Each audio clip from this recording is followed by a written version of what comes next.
बोलो श्री प्राणनाथ प्यारे की जय। बोलो श्री सतगुरु महाराज की जय। पन्ना धाम की जय। सर्व सुंदर साथ की जय। प्रणाम जी सुंदर साथ जी। जैसा कि आप देख ही रहे हैं, हमारे प्यारे प्यारे प्यारे सुंदर साथ ने अति सुंदर ये थंबनेल बनाकर भेजा यूएसए से। धनी की शोभा भी देखिए, कहाँ कहाँ फूल लगा दिए उन्होंने। फूलों से महकते मेरे पिया, और उनके दरबार में और फूलों से सुगंधित कर दिया। आइए इन प्यारी सखी यानी कि जयेंद्रा बेन चौहान, उनके हृदय की मीठी बतियां सुनने के लिए कब से सुंदर साथ जी आतुर हैं और इंतजार कर रहे हैं। आज वो क्षण आया है उनके हृदय के मीठे मीठे भावों को अपने हृदय में समाने का भी और अपने जीवन में उतारने का भी। तो जयेंद्रा बेन के चरणों में सबसे पहले आपके चरणों में प्रणाम जी दीदी। जी प्रणाम प्रणाम जी, प्रणाम जी। जी। आपके चरणों में भी प्रणाम। प्रणाम। और सभी सुंदर साथ के चरणों में मेरा प्यार भरा प्रणाम। मेरे सदगुरु जी के चरणों में प्रणाम, और वाला जी पिया जी के चरणों में प्रणाम। प्रणाम जी दीदी। तो सबसे पहला प्रश्न, जो कि लगभग एक जैसा रहता है पर उसके उत्तर हमेशा अलग अलग, भिन्न भिन्न, कहाँ कहाँ रूहें उन्होंने भेजी, कैसी उनकी यात्रा रही। तो आप ये बताइए कि आप सुंदर साथ परिवार में किस प्रकार से शामिल हुए, कैसे पिया आपको खींच कर लेकर आए अपने सानिध्य में। प्रणाम। प्रणाम जी। ये पहला प्रश्न तो मुझे मालूम ही था कि यही प्रश्न होना है, और हम सबकी वितक भी अलग अलग है। तो मैं भी बचपन से एक बहुत धार्मिक, सेवाभावी, कर्मठ और ऐसे परिवार में मेरा जन्म हुआ था। और परिवार रामानंदी था, जिसे रामानंदी हम लोग के समाज में अधिकतर सभी या तो रामानंदी होते हैं या स्वामीनारायण होते हैं या फिर प्रणामी होते हैं। तो मेरा जन्म रामानंदी, जिसमें सब देवी देवताओं की भक्ति होती थी, लेकिन घर का वातावरण बहुत ज्यादा धार्मिक था। मेरी मम्मी बहुत धार्मिक थी, और मेरे जो ये जीवन की यात्रा प्रारंभ हुई है, वो उसका शुभ दिन आज से ही प्रारंभ हुआ है। क्योंकि कई साल पहले, 67 साल पहले, आज के ही दिन मेरे माता पिता ने मुझे जन्म देकर धन्य किया था। तो मेरे माता पिता को मैं बहुत बहुत प्यार भरा वंदन करती हूँ, और उनके आशीर्वाद हमेशा मेरे साथ रहते हैं। और उन्हीं के आशीर्वाद से आज मैं जहाँ भी हूँ, उन्हीं माता पिता के आशीर्वाद से हूँ। ऐसे माता पिता के घर में मेरा जन्म हुआ था। घर का वातावरण बहुत धार्मिक था, खूब पूजा पाठ वगैरह सब होती थी, और हवन यज्ञ, व्रत उपवास। लेकिन पता नहीं क्यों मैंने कभी कोई व्रत उपवास नहीं किया, और न कभी कोई पूजा पाठ में मैंने हिस्सा लिया। मुझे अंदर से इच्छा ही नहीं होती थी। तो मम्मी कहती थी कि मेरी बड़ी बेटी ना नास्तिक है। तो मैं मन में हंसती थी, जो समझना हो समझो। लेकिन मुझे इच्छा ही नहीं होती थी, तो मैं क्या करूं। तो ऐसे मैं कभी कुछ भी नहीं करती थी। फिर वो मुझे पता नहीं था कि धनी जी ने क्यों मुझसे शुरू से कुछ नहीं करवाया। लेकिन वाणी में चौपाई आती है, बाल्य से बुढ़ापे लग मेरे सिर पर खड़े सुभान। तो राज जी ने मुझे बचपन से ही कुछ ऐसा इशारा कर दिया था कि तुम्हारी निस्बत किनके साथ है। जब मैं 4th क्लास में थी, 4th स्टैंडर्ड में थी, तो उस समय हम लोग के स्कूल में ऐसा होता था कि जो क्लास टीचर आते थे क्लास में, तो फर्स्ट डे जब वो आते थे, तो वो एक एक को सामने की लाइन से सबको एक एक को खड़ा करके उसका नाम पूछते थे, और वो रजिस्टर में नोट करते जाते थे, और वही नाम पूरा साल भर चलता था। तो मेरे से मेरे ही नाम का उच्चारण ठीक से नहीं होता था। तो जब मैं हर साल ऐसा होता था, तो जब मैं अपना नाम बोलती थी, सर को, टीचर जो भी होते थे, उनको समझ में नहीं आता था। वो दूसरी बार तीसरी बार पूछते थे। तो मेरी फ्रेंड लोग आजू-बाजू बैठती थी, वो हमेशा बोल देती थी और मेरा नाम नोट हो जाता था। जब मैं 4th में थी, उस समय ऐसा हुआ कि जब मुझे पूछा गया और मैं ठीक से बोल नहीं पाई, तो स्पष्ट उच्चारण नहीं कर पाई, तो उन्होंने दूसरी बार पूछा, तीसरी बार पूछा और उस समय ऐसा हुआ कि किसी ने नहीं बोला। मेरी फ्रेंड किसी ने मेरा नाम बताया ही नहीं। तो फिर सर ने जो समझ में आया, वो लिख दिया। तो उन्होंने लिखा जय सुंदर बाला। मेरा पूरा नाम है जयेंद्र बाला चौहान। तो उन्होंने लिख दिया जय सुंदर बाला। तो साल भर मेरा नाम जय सुंदर बाला रहा।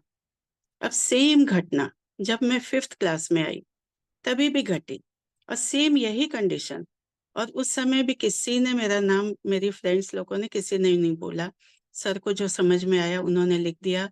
दूसरे साल मेरा नाम लिखा गया जय इंदर बाला। साल भर मेरा नाम रहा जय इंदर बाला। तो उस समय तो मुझे कुछ समझ नहीं थी। फिर जब मैं शादी करके जब आई प्रणामी परिवार में और जब मैंने इंद्रावती जी का, सुंदरबाई का नाम सुना, तब मुझे एकदम से क्लिक हुआ कि 4th और 5th में राज जी ने मुझे ये पहचान करवा दी थी कि तुम्हारी निस्बत इनके साथ है। आगे जाके इनके साथ तुम्हारी, और इनके अंदर कौन विराजमान है? हमारे धाम धनी साक्षात पूर्ण ब्रह्म परमात्मा राज जी महाराज, वो विराजमान होने जो है। ये मुझे बाल्य से बुढ़ापे लग मेरे सिर पर खड़े सुभान उन्होंने मुझे ये इशारा कर दिया था। उसके बाद धीरे-धीरे यात्रा आगे बढ़ती रही। इस जीवन की यात्रा जो आज से 67 इयर्स के पहले स्टार्ट हुई थी। आगे बढ़ते-बढ़ते जब मैं कॉलेज में आई, तो एक गाँव है, ये छोटा शहर है नागपुर और जबलपुर के बीच में बालाघाट। वहाँ गई थी किसी के यहाँ। सामान्य सुंदर साथ थे, छोटा-सा घर था, गाँव का छोटा कच्चा मकान था और वहाँ गाँव में ऐसे लकड़ी के ऐसे पटिए होते हैं, उसके ऊपर ही सब सामान रखते हैं। तो उन्होंने वहाँ पर राज्जी को विराजमान किया था। वहाँ पर राज्जी विराजमान थे। तो मुझे इतना आकर्षण हुआ, मुझे समझ में नहीं आया कि बस मुझे मन में लग रहा था इनके भगवान कितने अच्छे लग रहे हैं, इनका श्रृंगार कितना अच्छा लग रहा है, कितने सुंदर लग रहे हैं। इनका मुकुट और ये सब हार, श्रृंगार बहुत सुंदर लग रहा है। तो वो आकर्षण क्यों हुआ था मुझे नहीं पता था और उनके भगवान वो किनको मानते थे ये भी नहीं पता था। फिर जब मैं शादी करके आई और मुझे वाणी मिली और जब मैंने दर्शन किए घर में, तब मुझे ये पता चला कि ओह! राज जी ने तो तभी मुझे अपनी ओर आकर्षित किया था। ऐसे करते-करते जब मेरी शादी हुई, तो शादी मेरे प्रणामी घर में हुई। बहुत धार्मिक परिवार, बहुत सेवाभावी और बहुत चुस्त प्रणामी। माँ-पिताजी बहुत, बहुत सेवाभावी थे और माँ को तो हम लोग बा कहते हैं गुजराती में, तो बा और बापूजी, बस उन्होंने अपना पिछला पूरा जीवन राज्य को समर्पित कर दिया था। हम लोग 3 देवरानी-जेठानी थे, लेकिन वो लोग अकेले रहते थे, दुर्ग में, छत्तीसगढ़ में।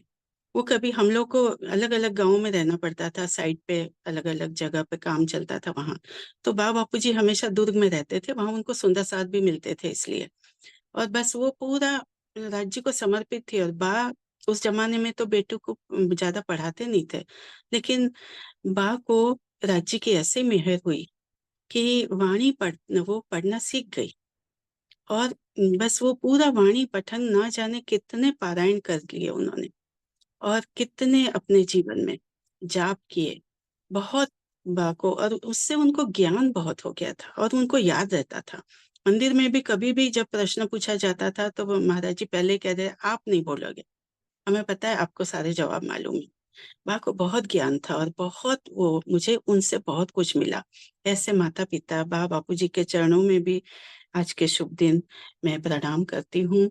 वो जहाँ भी है वहाँ से बस मुझे अपना आशीर्वाद देते रहें।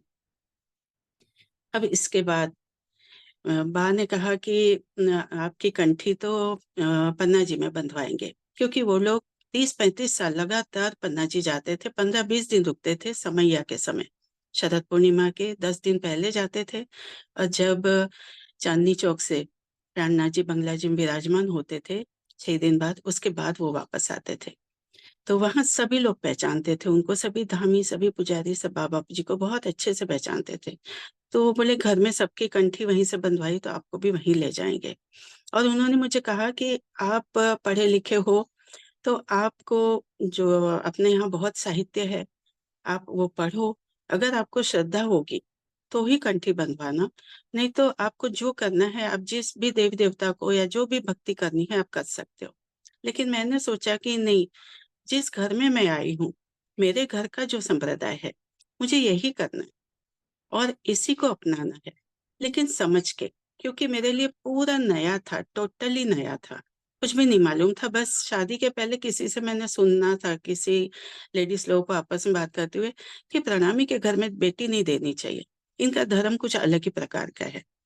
तो बस इतना ही पता था और कुछ नहीं पता था। अब जब आई मैं, तो वाणी तो बहुत कठिन थी। मैं पठन करने बैठती थी, कुछ समझ में नहीं आता था, लेकिन आंख में से अश्रुधारा जाती थी और पढ़ती जाती थी। जब सिंधी पढ़ती थी तब ऐसा लगता था, ये चौपाइयों का अर्थ कब पता चलेगा, कैसे पता चलेगा। और राज्य की मेहर हुई थी कि जब टीका वाले स्वरूप साहब जब छपे थे सरकार जी के समय में, तो वो मुझे मिले थे और उसमें से मुझे सब पता चला था। और फिर टीका वाले स्वरूप साहब, लेकिन पहले से ही खिंचाव राज्य जी ने अपनी तरफ कर लिया था। तो अ, आगे बढ़ते बढ़ते कंठी बंधाना था। और शरद पूर्णिमा पे ही साल में एक बार ऐसा होता था कि जब बापू जी जाते थे तब कहते थे कि आप लोग भी वहां आ जाना, तो वहां बंधा देंगे। लेकिन पहले साल हम जा नहीं पाए। तो बहुत उत्सुकता थी दिल में कि कंठी बंधाने जाना है, तारतम लेना है, सदगुरु करने हैं। लेकिन किसी कारण से हम लोग जा नहीं पाए, क्योंकि छोटा सा गांव था, वहां हम रहते थे। स्टेशन गए, ट्रेन लेट थी, 4 घंटा, घर आ गए। फिर गए तो 3 घंटा और लेट हो गई, घर आ गए। फिर गए तो ट्रेन हमारे सामने से निकल गई। तो उस साल नहीं जा पाई। 3 दिन मैं रोती रही कि मैं इस योग्य नहीं हूँ, मुझे क्यों राज्य जी ने नहीं आने दिया, पन्ना जी, क्यों मैं नहीं जा पाई।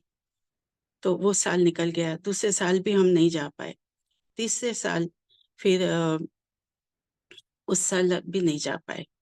तो इस बीच राज्य जी ने एक मेहर की कि पन्ना जी से, एक गोमती माँ करके थी, पन्ना जी में रहती थी, उन्होंने साध्वी बन गई थी वो। बहुत ज्ञान था उनके, उन्होंने खुद ने हस्तलिखित स्वरूप साहिब लिखे थे, वो अपने साथ लेके जाती थी सब जगह पर। तो उनका आगमन हुआ हमारे यहाँ और वो आके 1 महीना रही। तो तारतम मैं उस समय नहीं ले पाई थी, पहले साल दूसरे साल, दिल में तड़प थी। तो अब गोमती माँ जब आई हमारे घर, 3 दिन रुके और 1 महीना रुकी, तो एक दिन उन्होंने सबको बिठा के कहा कि आप लोग को तारतम आता है कि नहीं, मैं सुनना चाहती हूँ, ठीक से आता है, पूरा आता है, आप सब बोलो। मैं वहां खड़ी थी और बस मुझे तारतम, मेरे कानों में तारतम पड़ गया। और इस समय इस तरह कंठी बंधाने के पहले ही मुझे तारतम मिल गया।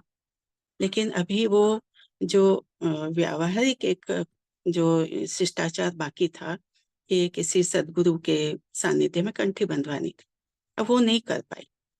तो इस बीच मुझे यहाँ तो सब मिल गया, उन्होंने पूरी वितक की, 1 महीना रुकी थी तो वाणी की भी बहुत चर्चा की।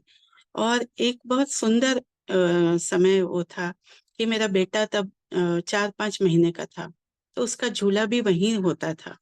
वो गोमती माँ जहाँ उनका पलंग रखा था और बस उनके सामने होता था, तो वो दिन भर उसके कानों में भी वाणी जाती थी उस समय। और उसके कानों में, 4-5 महीने के बालक के कान में पूरी वितक और वाणी, सब कुछ उसने उस समय उसके छोटे से शरीर ने श्रवण कर लिया था। अब आगे ये बढ़ते बढ़ते फिर हम लोग एक बार अहमदाबाद गए। तब तक माँ पिताजी वहाँ शिफ्ट हो गए थे दुर्ग से।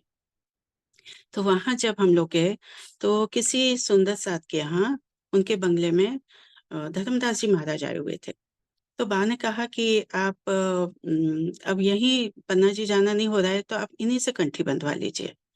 तो मणिनगर में, अहमदाबाद में किसी के बंगले में आए हुए थे। तब मैं वहां गई और मुझे उनसे उन्होंने कंठी बांधी और मुझे राज्य जी ने अपने चरणों में लिया। तो ऐसे करते करते आगे बढ़ते जा रहे थे। अब उस समय ये क्या हुआ कि एक काकू भाई करके थे, वो भी पन्ना जी में रहते थे, उन्होंने भी घर त्याग दिया था, वहीं रहते थे, मुंबई के थे। तो वो भी आए हमारे यहाँ, 1 महीना रुके। उनसे भी बहुत वाणी का लाभ मिला, क्योंकि हम जहाँ जहाँ रहे, काफी अलग अलग स्थानों पे रहे, अलग अलग शहर, छोटे बड़े गांव में, शहर में, लेकिन सुंदर साथ कहीं नहीं मिलता था। तो मुझे सुंदर साथ की तड़प होती थी। फिर मुझे बस मैं राज्य से प्रार्थना करती थी कि मुझे कहीं से सत्संग मिले, सुंदर साथ मिले, कैसे मिलेंगे। तो फिर राज्य ने आगे उसका भी आयोजन कर दिया मेरे जीवन में।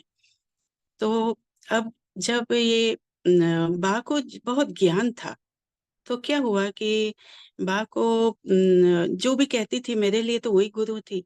वो जो कहती थी वो मुझे सत्य में सत्य ही मानती थी। और तो बा ने मुझे कहा था कि 7 जन्म हम शिव की भक्ति करते हैं, 7 जन्म कृष्ण की भक्ति करते हैं, 7 जन्म राम की भक्ति करते हैं, तब जाके प्रणामी धर्म मिलता है। तो मैं अपने आप को बहुत धनभाग समझती थी कि मुझे प्रणामी धर्म मिल गया।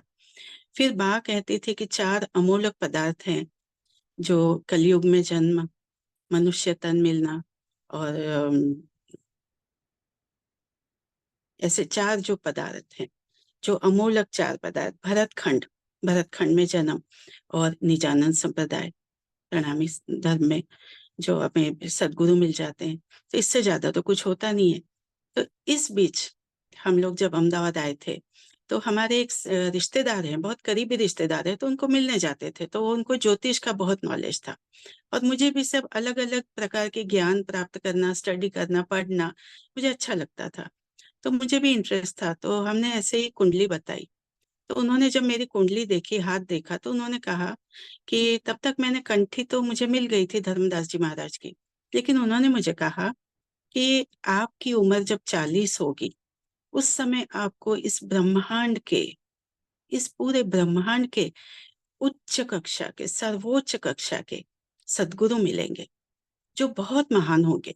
बहुत, उन्होंने इस बात पे बहुत ज्यादा जोर दिया था। तो मैं सोचने लगी कि 4 पदार्थ तो जो मिलने थे मिल गए, सब कुछ मिल गया, कंठी भी बंधा ली, मैं प्रणामी संप्रदाय में भी आ गई, इससे ज्यादा और क्या मिलना बाकी है। लेकिन उनकी बात जो होती है वो सत्य होती है। तो मुझे बहुत विश्वास था, मैं कहा देखी जाएगी। और बराबर जब मेरी उम्र 38 हुई, 40 जो ज्योतिष की गणना में 1-2 साल इधर उधर हो सकता है, तो 38-39 थी, और मुझे सरकार जी का सानिध्य मिला। मैं जब अहमदाबाद आई हुई थी, और इस बीच जबलपुर, हम लोग छोटे गांव से जबलपुर शिफ्ट हो गए थे। तो राजी ने ये मेहर मुझ पर की कि वहां पर कोई ना कोई सुंदर साथ धामी आते रहते थे, और वो जबलपुर में हमारे ही घर रुकते थे, क्योंकि वहां और कोई सुंदर साथ का परिवार नहीं था। तो सभी लोग आते थे, धामी बाबा आते थे, उनके बेटे प्रेमानंद जी आते थे, चेतन दास जी महाराज, आनंद दास जी महाराज, ये सभी हमारे यहाँ आते थे और रुकते थे। तो मैं क्या करती थी, मुझे बस कहीं से वहीं का कुछ ज्ञान चाहिए था, तो मैं जल्दी जल्दी काम निपटा के उनके पास बैठ जाती थी, और जाके मैं कहती थी कि मुझे वाणी सुनाइए। तो कहते थे कुछ प्रश्न पूछो, तो मुझे तो प्रश्न पूछना भी नहीं आता था, क्या प्रश्न पूछो, क्योंकि मुझे जब तक पूरी समझ ही नहीं थी वाणी की, तो मैं क्या प्रश्न पूछूं। मैं कहती थी आप जो बताएंगे, आप अपनी इच्छा से बताइए। तो ऐसे करके फिर मुझे ऐसे सत्संग मिलता गया, और सभी धामी सुंदर साथ महाराज जी लोग के मुझे दर्शन मिलने लगे, और वो घर पे सब आते थे, वो सानिध्य मिलने लगा, राज्य की बहुत मेहर हो रही थी। अब इस बीच एक बार क्या हुआ कि बा ने कहा कि जो घास फूस हम लोग सब है, वो अब घास फूस है, और जो ब्रह्म सृष्टियां हैं वो तो कब की चली गई, परमधाम चली गई, अब ये तो पीछे सब घास फूस रहा है। तो मुझे बहुत दर्द हुआ, क्योंकि मुझे तो उस समय बात जो कहती थी बस वो मेरे लिए ब्रह्म वाक्य था। बा ने कहा यानी सत्य ही है, क्योंकि बा को बहुत नॉलेज था। तो मैं बहुत रोई कि अरे रे, हम लोग घास फूस है, हम लोगों को वो समय नहीं मिला कि जब ब्रह्म सृष्टियां आई थी, और वो सब चली भी गई, तो अब क्या फायदा। बहुत रोई, और मैंने खाना छोड़ दिया, और जॉइंट फैमिली में थी, तो कुछ तो खाना पड़ेगा, नहीं तो सब बोलेंगे कि ये क्यों नहीं खा रही है। तो बस दोपहर को 1 रोटी खाती थी, पूरे दिन भर में 1 रोटी 24 घंटे में बस। फिर दूसरे दिन फिर दिन बस दोपहर को 1 रोटी। ऐसे करके 21 दिन हो गए। तड़प अंदर से बनी हुई थी कि अब ये जीवन का क्या फ़ायदा? अब तो कोई मतलब ही नहीं इस जीवन का। तो इतने में एक दिन अचानक जबलपुर में हमारे यहाँ अहमदाबाद से पन्ना जी जाने के लिए पीडी शर्मा जी निकले थे, धामी थे। पीडी शर्मा जी वो आए, सरकार जी के साथ भी वो हमेशा रहते थे, वही चौपाई का पठन करते थे। वो आए, तो उस समय घर में कोई नहीं था, सभी बा और मेरे जेठानी लोग सब बाहर गाँव गए हुए थे। तो वो आए, मैं इतना डर गई कि अब धामी आए हैं, इतने बड़े जो व्यक्ति अपने घर आए हैं, अब मैं कैसे उनकी सेवा करूँ, क्या करूँ, कैसे करूँ? मैं बहुत घबरा रही थी मन में, लेकिन राज जी जो करवाते गए मैं करती गई। और फिर मैं बस जल्दी-जल्दी काम निपटा के उनके चरणों में बैठी और मैंने कहा मुझे कुछ सुनाइए आप वाणी। तो कहते हैं कि आप प्रश्न पूछो। मुझे कुछ समझ में नहीं आया था क्या पूछूँ? मैंने कहा आप ही कुछ बताइए। और सच में आश्चर्य की बात है, जैसे धनी जी ने मेरे लिए ही मेरे प्राण प्राण प्रिया जी ने मेरे लिए ही उनको भेजा था कि ये तड़प रही है, उसको जाके सही जवाब बताओ। और वो आए और उन्होंने बिना पूछे, मैंने खाली इतना कहा था कुछ सुनाइए वाणी में से, उन्होंने इसी बात पे चर्चा की, यही टॉपिक पे बात की और उन्होंने क्लियर किया कि ब्रह्म सृष्टियाँ तो अभी है। बस उस दिन मैंने बस रज जी को बहुत धन्यवाद दिया और मुझे बहुत संतोष हुआ कि नहीं, अभी हैं सब, हम अकेले नहीं हैं, पीछे नहीं छूट गए हैं। अब ऐसे करते-करते अब बार-बार अहमदाबाद जाना होता था किसी कारण से। जबलपुर में रहते थे तब हम लोग, आज भी जबलपुर में, मेन घर हमारा जबलपुर में ही है। और अहमदाबाद आई तो मेरे एक सुंदर साथ हैं, अपनी प्यारी सखी है एक, उनके घर में मिलने गई, तो कहती है कब आई? मैंने कहा कल आई। बोली कल आई तो आज क्यों मिलने आ रही है? कल क्यों नहीं आई? आज अभी अपने मंदिर के सामने अहमदाबाद में सामने हॉल है, वहाँ पर सरकार जी आए हुए हैं और उनकी 4 दिन की शिविर है। अभी सुबह से चालू हो रही है शाम तक और मैं लकीली सुबह गई थी।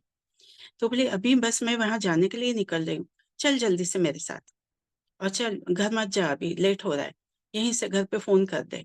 उस समय तो फ़ोन भी नहीं थे, कैसे-कैसे मैंने मैनेज करके घर पे समाचार भिजवाए कि मैं जा रही हूँ। मेरे हस्बैंड से कहा रात को आप मुझे 10 बजे लेने आना और मैं वहाँ सीधी उसके साथ चली गई। और मुझे सरकार जी के दर्शन पहले एक बार जब शुरू-शुरू में मुझे मेरी शादी को 2-3 साल हुए थे तब पन्ना जी में हुए थे। महर सागर की परिक्रमा करते हुए। बा ने बताया था कि ये आहूजा जी हैं और इंचोली में इनका आश्रम है और इनको बहुत ज्ञान है। तो मुझे उनके लिए भी बहुत दिल में मान था, बहुत मुझे उनके लिए मिलने की तड़प थी। लेकिन मैं तो कभी मुझे मन में तो ये था कि कभी ऐसे रूबरू उनसे मुलाकात हो ही नहीं पाएगी, क्योंकि हम तो जबलपुर में रहते हैं, वहाँ तो कोई आता ही नहीं है। तो ठीक है, कोई बात नहीं। अब जब मैं वहाँ गई और उस दिन सरकार जी वहाँ आए हुए थे और मुझे वो 4 दिन शिविर का लाभ मिला और बस उस समय फिर मुझे एक अपनी प्यारी लगी थी कमला जी, उन्होंने मुझे कहा था कि देखो जेंद्राबेन, चौथे दिन आखिरी दिन सरकार जी अनाउंस करवाएँगे, जिनको तारतम लेना है, वो आके बैठ जाएँ और वो तारतम लेने के लिए यहाँ पर सब आके बैठ जाएँ। और जो मुझे लेके गई थी फर्स्ट डे, उसने मुझे कहा कि कंठी तो हमने बंधवा ली है, अब क्या ज़रूरत है तारतम लेने की? एक ही बात है ना, एक ही तो तारतम है। अब दोनों मेरी बहुत प्यारी, बहुत निकट की प्यारी सखियाँ थी। अब मैं इनकी बात मानूँ कि उनकी बात मानूँ? लेकिन कमला बहन जी जिन्होंने मुझे कहा था कि आप ज़रूर से तारतम लेना, क्योंकि उसका एक बहुत मेन कारण है। जब सरकार जी हमारा पूजन करते हैं, कोई सद्गुरु ऐसे नहीं है कि जो हम उनका पूजन करते हैं, वो हमारा पूजन करते हैं। लेकिन ये सद्गुरु ऐसे हैं कि ये हमारा पूजन करते हैं। तो मैंने बस मैं गड़मथन में थी मन में कि क्या करूँ? इनकी बात मानूँ तो ये बोले वो सोचेगी इतना कहा था तो भी इसने मेरी बात नहीं मानी, इनकी मानूँगी तो ये सोचेगी इतना कहा था इसने बात नहीं मानी, देखी जाएगी। अब उन्होंने जो कमलाबेन जी ने कहा था कि जब सरकार जी आपका पूजन करेंगे, आपको यहाँ जब स्पर्श करेंगे, तब आपका अंदर के चक्षु खुल जाएँगे। इसके लिए आपको तारतम लेना ज़रूरी है। तो अब ऐसे चल रहा था, चौथा दिन आया, अनाउंस किया और अचानक ऐसा हुआ कि जिसने मुझे मना किया था कि मत लेना, उस दिन वो आई ही नहीं। तो मैंने कहा, "अरे वाह! चलो, अब जाके बैठना है।" और मैं बैठ गई और मुझे सरकार जी से तारतम मिल गया और बस मुझे इतना, इतना आनंद आया कि मैं क्या बताऊँ। और फिर मैं मन में सोच रही थी कि मुझे सरकार जी अकेले में मिले तो कितना अच्छा है। तो जैसे ये भी इच्छा उन्होंने सुन ली, जब शिविर पूरी हुई, मैं बाहर निकली, तो जिनके यहाँ रुके थे वो कार लेने गए थे और सरकार जी अकेले खड़े थे, कोई नहीं था उनके आस-पास। और बस मैंने जाके प्रणाम किया उनको, उन्होंने आशीर्वाद दिए और बस उस समय उसके बाद फिर हम लोग जबलपुर चले गए। फिर मैंने कहा अब तो कभी उनसे मुलाकात होनी नहीं है, क्योंकि अब तो कभी भी मेरा फिर से अहमदाबाद आना ही नहीं होगा। लेकिन राज जी ने ऐसा आयोजन किया कि फिर से हमारा अहमदाबाद आना हुआ और वो जो आना हुआ वो हम लोग 25 साल रहे वहाँ पर। और उसमें फिर मनु भाई जी जो हैं हिम्मतनगर के, उन्होंने नया बंगला बनाया था। उनके यहाँ सरकार जी आए हुए थे, 3 दिन रुकने वाले थे। मुझे उन्हीं कमलाबेन जी का फ़ोन आया, तब मैं पालनपुर में थी, आबू रोड के पास। तो फ़ोन आया कि अरे जिंद्राबेन सरकार जी आने वाले हैं। मनु भाई ने अपने को आमंत्रण नहीं दिया, इसलिए हम उनके घर नहीं रुक सकते। लेकिन सरकार जी का सानिध्य मिलेगा। आपकी मासी वहाँ रहती है ना, तो आप वहाँ आ जाओ, मैं भी आती हूँ यहाँ से, तो हम फिर वहाँ से सरकार जी जहाँ रुके हैं वहाँ चले जाएँगे, उनके दर्शन मिल जाएँगे। तो मैंने कहा ठीक है, मैं आती हूँ। और फिर मैं पालनपुर से वहाँ पहुँची और कमलाबेन जी और विद्या मासी, निर्मला बहन जी की मम्मी, वो दोनों आए और हम लोग तीनों मेरी मासी के यहाँ रुके। अब मेरे मासी के बेटे, मेरे भाई से मैंने पूछा कि मनु भाई जी का बंगला कहाँ है? छोटा-सा शहर है, सभी एक-दूसरे को जानते हैं। तो वो बोले, "अरे बहन, ये बाजू में ही तो है, बस ये एक गली छोड़ के यहीं तो है, बिल्कुल वॉकिंग डिस्टेंस पे।" तो मुझे बहुत उनका सानिध्य मिला। अब उस समय क्या हुआ, जब मैं पहली बार उनके जब हम लोग तीनों, कमलाबेन जी, विद्या मासी, हम लोग सरकार जी से मिलने मनु भाई के बंगले गए। तो नीचे अखंड पारायण पधराए हुए थे, सुंदर साथ पठन कर रहे थे। ऊपर उनका कमरा था, सरकार जी को जहाँ उनका विश्राम था, वो ऊपर था और अमृतराज जी उनके साथ थे। तो जब मैं सरकार जी से इससे पहले मिली थी, वो जब मैंने तारतम लिया था, उस समय तो खूब भीड़ थी, पूरा हॉल भरा हुआ था और इतनी भीड़ में हम लोग 15-20 सुंदर साथ बैठे हुए थे और उन्होंने तारतम दिया था और उसके बाद उनको तो अनेक सुंदर साथ मिलते रहते हैं, तो कहाँ मुझे पहचानेंगे? लेकिन वो जब हम लोग ऊपर गए तो विद्या मासी को और कमलाबेन को वो अच्छे से पहचानते थे, क्योंकि वो लोग हर एक सरकार जी जब भी गुजरात में आते थे, वो हर एक इसमें जाते थे और आगे ही बैठते थे, तो उनको पहचानते थे। दोनों ने प्रणाम किया, मैं पीछे खड़ी थी, फिर जाके मैंने जैसे ही प्रणाम किया, तो सरकार जी ने उसके पहले अमृतराज जी ने जाके सरकार जी को समाचार दिए कि कोई 3 बहनें अहमदाबाद से आई हुई हैं, आपके दर्शन के लिए आना चाहती है, तो बोले बुलाओ। हम लोग ऊपर गए। तो फिर 2 को तो सरकार जी पहचानते थे। मैंने सोचा मुझे तो कहाँ से पहचानेंगे? क्योंकि मैं तो इतने साल पहले मिली थी, उसके बाद तो फिर कभी मिला ही, और वो भी इतनी भीड़-भाड़ में मिली थी। लेकिन सरकार जी ने क्या कहा, अमृतराज जी की ओर देखा, कहते हैं, "क्या कहते हो? नए सुंदर साथ? ये नए हैं? ये नए थोड़ी हैं। इनको तो हम अच्छे से पहचानते हैं।" ये जो शब्द उनका आज भी मेरे कानों में अमृत घोलता है, अमृत घोलता है। इनको तो हम अच्छे से पहचानते हैं। और ये जो पहचान है, ये मुझे अंदर से दिल मुझे गवाही देता है कि ये यहाँ की पहचान नहीं है। ये यहाँ की इस तन की और इस जीव की और इस मायावी जगत की पहचान नहीं है। अच्छे से पहचान जो कहा है, ये कुछ और ही बात है। और बस मुझे बहुत आनंद आया। फिर 3 दिन तो हम लोग सरकार जी के साथ ऐसे बैठते थे, दिन भर हमें बहुत अच्छा सानिध्य मिला और बस ऐसे करते-करते मेरी यात्रा, फिर मैं सरकार जी से जुड़ी और उसी समय उन्होंने मुझसे कहा कि जून में वहाँ भंडारा है, ये शायद मार्च की बात है। उन्होंने कहा जून में भंडारा है और आपको वहाँ आना है, रतनपुरी। तो मुझे मालूम था कि मुझे जाने नहीं मिलेगा। वैसे मुझे कहीं जाने से रोका नहीं जाता है, लेकिन फिर भी मुझे अकेले नई जगह पे, क्योंकि उस साइड हम लोग कभी गए नहीं, दिल्ली साइड, तो घर से मुझे जल्दी परमिशन नहीं मिलेगी, क्योंकि मैं अकेले जाने बहुत डरती हूँ। अकेले मैं कहीं जाती नहीं हूँ, जहाँ भी जाती हूँ मेरे हस्बैंड और मैं साथ में ही जाते हैं, तो वो मुझे अकेले कहीं भेजते नहीं हैं। तो सुंदर साथ थे, 40 सुंदर साथ हम एक साथ जाने वाले थे, लेकिन वो सब मेरे लिए जागरण अभियान वाले नए थे। मंदिर तो मैं बहुत जाती थी, बा के साथ, बापूजी के साथ अहमदाबाद मंदिर में हमेशा जाती थी। लेकिन ये सब सुंदर साथ नए थे, उसमें कमला बेन जी और निर्मला बेन जी पहचान के थे, बाकी सब नए। तो ये बोले नहीं, ऐसे नहीं मैं जाने दूँगा। तो 21 दिन की शिविर थी। अब मुझे ऐसे मालूम था, इसलिए मैंने सरकार जी से कहा हाँ, कोशिश करूँगी। कहते कोशिश नहीं, आपको आना ही है। मैंने कहा हाँ, देखती हूँ, कोशिश करती हूँ। मैंने बहुत प्रयत्न किया, मैं स्पष्ट ना नहीं बोल सकती थी सद्गुरु जी को। तो मैंने कहा हाँ, कोशिश करूँ, कोशिश। मैंने 8-10 बार कहा, लेकिन उन्होंने अपनी जिद नहीं छोड़ी। उन्होंने कहा दुनिया उलट के पुलट हो जाए, आपको इस शिविर में आना ही है। अब मुझे उनको वायदा करना पड़ा। तो मैंने कहा अच्छा ठीक है, आऊँगी। उन्होंने मेरे मुख से हाँ कहलवा के ही छोड़ा। जब मैंने हाँ कह दी, तो पहली परीक्षा तो मेरी यहाँ हुई, अब दूसरी परीक्षा घर जाके हुई। अब ये कभी मना नहीं करते हैं और 2-4 बार मेरे कहने से फिर मान जाते हैं। लेकिन उस दिन इन्होंने भी जिद पकड़ी कि नहीं जाना, नहीं जाना, नहीं जाना। और मैंने भी बहुत रिक्वेस्ट की, रोई, मैंने समझाया, गुस्सा किया, मैंने रिक्वेस्ट की, नहीं माने। अचानक फिर मेरी जिद मैंने छोड़ी नहीं, क्योंकि मैंने सद्गुरु से वायदा किया था।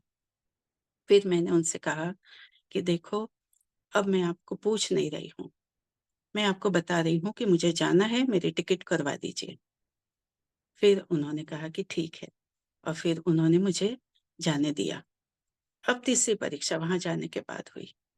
अब वहाँ पहुँच गई, वहाँ हम लोग पहुँचे, गेट पे ही पहुँचे, सरकार जी खड़े थे सबके आगमन पे, तो वो वहीं पे सबके इंतज़ार में खड़े होते हैं। गए, हम लोगों ने प्रणाम किया, वो शिविर चालू हुई। अभी 2-3 दिन हुए थे और बस मुझे इतना तेज बुखार आया, मुझे कभी बुखार नहीं आता। बचपन से कभी मुझे कुछ नहीं होता था, सिर दर्द नहीं, बुखार नहीं, कुछ भी नहीं। लेकिन वहाँ जाते ही तीसरे चौथे दिन बुखार आया, इतना बुखार कि मुझे डॉक्टर ने कहा कि आपको टाइफाइड है। फिर भी सारी चितवनी की शिविर थी जो एग्ज़ाम ली गई थी, सारा कुछ सुबह 2:30 बजे से उठते थे और सब किया। सब करते-करते मैं जल्दी उठ जाती थी, 2 बजे, 1:30 बजे उठ जाती थी और नहा धो के बैठ जाती थी। तो जब मैं जाती थी नहाने के लिए रतनपुरी में, सरकार जी वहाँ बैठे हुए मंजन करते रहते थे। और तो सुबह से रात तक सारी क्लास अटेंड करती थी, इतने बुखार में भी। खाना-पीना बंद हो गया था, क्योंकि डॉक्टर ने टाइफाइड कह दिया था। खाली फ्रूट और दूध, वो भी अब कमला बेन जी माताजी के पास जाती थी, सरकार जी के रूम में, और माताजी से कहती थी, "वो बहन को बहुत बुखार आ रहा है, आप मुझे फ्रूट दे दीजिए।" मेरे लिए वो फ्रूट लाती थी, दूध भी वो अपने किचन में से जाके लेके आती थी। बहुत सेवा की उन्होंने मेरी। अब ऐसे करते-करते वो बुखार, मैं जब घर आई, उसके बाद 20 साल तक रहा। 20 साल वो बुखार किसी तरह से कम नहीं हो रहा था। कभी वो बुखार बिल्कुल टस से मस नहीं हो रहा था, और इतना ही बुखार। इसमें मैंने पूरा महिला मंडल का बहुत काम किया। 15 साल मैं पूरे इंडिया में सब जगह घूमी। सारा कार्य उसमें भी हुआ। राज जी ने कैसे करवाया पता नहीं। तो ऐसे करते बस जो मेरी यात्रा है, ये आगे बढ़ती गई, और सरकार जी के मिलने के बाद तो फिर जो सब मिलना था, बहुत कुछ मिलता गया। उस समय राजन स्वामी जी काफ़ी छोटे थे, तो हम लोग उनके साथ बहुत बैठक करते थे। जहाँ भी मिल जाते थे, मंदिर में घूमते-घूमते, आश्रम में घूमते-घूमते, जहाँ भी मिल जाते थे, बस वहीं हम जगह देख के बैठ जाते थे, और बस उनके साथ बहुत सानिध्य मिलता था और बहुत अच्छी चर्चाएँ होती थी उनके साथ। तो उनसे तो उसी समय परिचय हो गया था। फिर जब भी अहमदाबाद आते थे तभी भी हम स्वामी जी से मिलते ही रहते थे। निर्मला बहन जी के यहाँ अनेक बार आते थे। तो सरकार जी का भी ऐसे करते जब भी वो गुजरात आते थे तब मैं 1 दिन के लिए जाती थी। मैं ज़्यादा रुक नहीं पाती थी, पूरा शिविर अटेंड नहीं कर पाती थी, लेकिन जब अमृत महोत्सव था, उस समय मैं 7 दिन रुकी थी वहाँ पर। जब उनको 7 दिन का जो भंडारा हुआ था, सरकार जी को जब 75 साल हुए थे, उसमें मैं पूरा रुकी थी और बहुत लाभ मिला, बहुत आनंद मिला। ऐसे मेरी छोटी-सी यात्रा है। सभी जो मैं अपने सखियों की सुंदर साथ की मीठी बतिया सुनती हूँ, मेरे इसमें बताने के लिए तो ज़्यादा कुछ है नहीं और छोटी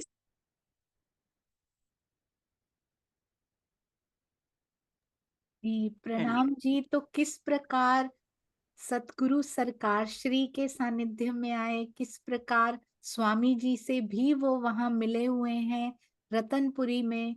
तो बहुत सुंदर ढंग से आपने पिरो कर ये अपनी जीवन यात्रा जो बताई, अति मीठी, अति सुंदर, और कैसे कैसे अनुभव जीवन में होते रहे उनकी मेहर से। प्रणाम जी। हाँ, ये जो हम सबको राज्य अनुभव तो देते ही हैं, किसी को भी खाली नहीं रखते हैं। तो कब किस माध्यम से, कब किस तरह से देते हैं, ये सब राज्य की मेहर है। तो एक बार क्या हुआ, जब मैं होशंगाबाद में थी, तो और एक चीज़ मुझे ख़ास बतानी है कि जो हम लोग कहते हैं ना कि वाणी में भी कहा है कि राज्य अपने दर्शन तो किसी को भी, जीव को भी दे सकते हैं, लेकिन सखियों के और श्यामा जी के नहीं देते। तो वो जो अपने दर्शन कैसे देते हैं, इसका एक सुंदर प्रसंग, एक घटना घटी थी। और दूसरी बात कि कई देवी-देवता वो भी हमारे धनी जी के दर्शन करने के लिए आते हैं, इसका भी एक प्रत्यक्ष प्रमाण मिला था। तो पहले मैं ये बताती हूँ कि राज जी कैसे दर्शन देते हैं। तो हुआ ऐसे कि मैं जब अहमदाबाद आई, तो मैं जहाँ रहती थी, मेरे पड़ोस में एक बहन रहती थी, बहुत अच्छी, बहुत प्यारी। अभी भी मैं बहुत साल बाद, लगभग 25 साल बाद उनसे मिलने गई थी, अभी गई थी तब। तो बहुत अच्छी थी, बहुत सीधी-सादी, भोली-भाली थी। उनके हस्बैंड की नौकरी छूट गई थी, तो उनको सिलाई करके घर चलाना पड़ता था। वो सिलाई करती थी और अपनी घर गृहस्थी चलाती थी, बच्चे छोटे-छोटे थे। अब उनको मुझसे बहुत प्यार हो गया था, हमारी नई-नई पहचान थी, उनको मेरे बारे में कुछ भी नहीं मालूम था, ज़्यादा डिटेल कुछ नहीं मालूम थी। तो एक दिन मैंने उनसे कहा कि मैं ना जबलपुर जा रही हूँ, तो उनको इतना प्यार हो गया था कि एकदम तड़प हो गई उनके दिल में कि अरे! आप कब वापस आओगे? तो मैंने कहा 8-10 दिन लग जाएँगे। तो कहती हैं कि कुछ नहीं बोली वो। फिर जब मैं चली गई और जब मैं वापस आई, तब मैं उनसे मिलने गई तो वो कहती हैं कि आप जब जबलपुर गए थे, आपका बड़ा बंगला है वहाँ पर? मैंने कहा हाँ। तो बोले कि कुछ प्रसंग में गए थे? मैंने कहा हाँ। तो बोले कि मैं आई थी। बोले मैं वो सूक्ष्म रूप में वहाँ पहुँच गई, क्योंकि उनके दिल में मेरे से बिछड़ने का इतना दर्द था उनके दिल में कि वो सूक्ष्म रूप में वहाँ आ गई और उन्होंने अक्षरशः पूरा वर्णन किया। बोले कि मैं आई वहाँ, तो बाहर आंगन में कुछ फंक्शन चल रहा था और सब लेडीज़ बैठी हुई थी और गीत गा रहे थे सब लोग। मैंने कहा हाँ। बोले वहाँ से मुझे एक दरवाज़ा दिखा, उससे मैं अंदर चली गई और वहाँ से जैसे ही मैं अंदर गई तो राइट साइड में सीढ़ियाँ दिखी। तो मैं कहा हाँ। फिर वो ऊपर गई तो वहाँ 3 दरवाजे थे। वो जहाँ सीढ़ी पूरी होती है 3 दरवाजे थे। मैं कहा हाँ। फिर वो एक दरवाजे में अंदर प्रवेश कर गई। बोले मैं वहाँ अंदर कमरे में गई तो बड़ा-सा कमरा था और वहाँ पर एक कुर्सी पे, एक चेयर पे एक कोई सफ़ेद कपड़े पहने हुए थे, पूरे सफ़ेद कपड़े पहने थे और बहुत तेजस्वी थे। बहुत उनके शरीर से पूरा नूर निकल रहा था, पूरा कमरे में प्रकाश फैल गया था, पूरा रूम प्रकाशवान हो गया था। और मैं एकदम अंदर जैसे ही एक कदम रखा तो मैं ठिठक गई और मैं वहीं रुक गई। अरे! यहाँ तो कोई बैठा है। तो उन्होंने मेरी ओर देखा और मुझे स्माइल की और मैं तुरंत वहाँ से नीचे आ गई।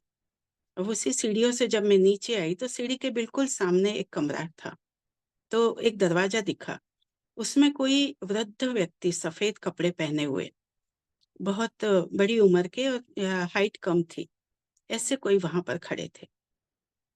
तो पूरा उन्होंने जो वर्णन किया, मैं तो एकदम चकित रह गई कि ये क्या बता दिया इन्होंने। और जो उन्होंने जिस कमरे में दर्शन किए, वो पूजा घर था हमारा, बड़ा हॉल था। माँ-पिताजी वहीं पे उनको वो कमरा दिया गया था, तो वो वहीं पे बहुत सेवा पूजा करते थे। तो वहाँ तो स्वामी जी की, प्राणनाथ जी की बैठक तो होनी ही है, तो उनको प्राणनाथ जी के दर्शन हो गए थे उस दिन और साक्षात वो दर्शन करके आई।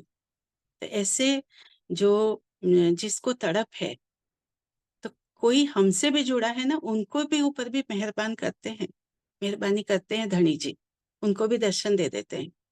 तो ऐसे और भी सुंदर साथ हैं जिनके बारे में मैं जानती हूँ गुजरात में, उनके भी जो चौकीदार थे और जो उनके यहाँ सर्वेंट एक बेटा था, उसको भी दर्शन दिए थे स्वामी जी ने। तो ऐसे स्वामी जी कइयों पे कृपा करते हैं, प्राणनाथ जी, राज जी। तो उनको वो दर्शन हुए और वो इतनी प्यारी सखी थी, भोली-भाली बहुत प्यारी थी। तो ऐसी एक बहन थी, तो ऐसे उनको दर्शन दिए। ऐसे ही इसी तरह से वो यहाँ भी पहुँच गई थी अंबाजी, माता जी के मंदिर में। उनकी भाभी लोग जा रही थी, वो जा नहीं पाई, तो वो वहाँ पहुँच गई और वहाँ दर्शन करके आ गई थी।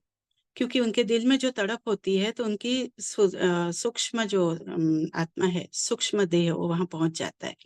और एक बात उन्होंने मुझे बताई कि सुबह ये बात भी सभी हम सबको सीखने जैसी है कि बोले मैं सुबह 9-10 बजे का 10 बजे का टाइम था, साढ़े 9-10 का। उस समय मुझे अचानक काम करते-करते उनको दिन भर काम रहता था, तो बहुत नींद आ रही थी, बहुत तेज़ नींद आ रही थी। बोले मैं कंट्रोल नहीं कर पा रही थी। सुबह के टाइम तो हम फ्रेश होते हैं। उस ऑड टाइम में बहुत तेज़ नींद आ रही थी और नींद आई तो मैं थोड़ी देर के लिए जाके सो गई और बस वो सो गई और उसी में उनको स्वप्न आया, स्वप्न में उनकी सुरता वहाँ पर आ गई थी जबलपुर। उन्होंने ये सब दर्शन किए थे। तो हमें भी इससे एक चीज़ सीखने मिलती है कि जब कभी भी हमें अगर अचानक किसी ऑड टाइम में बहुत नींद आ रही है, तो एक झपकी ले लेना है। हो सकता है वो 5 मिनट की या 10 मिनट की हो। शायद उसमें कुछ हमें धनी जी देना चाहते हैं। ये उनसे मैंने इसके ऊपर से मैंने सीखा। जब वो अंबाजी गई थी तब भी ऐसे ही उनको उसी ऑड टाइम में नींद आ रही थी और वो सोई और वहाँ पहुँच गई थी। तो ये अनुभव एक हुआ था।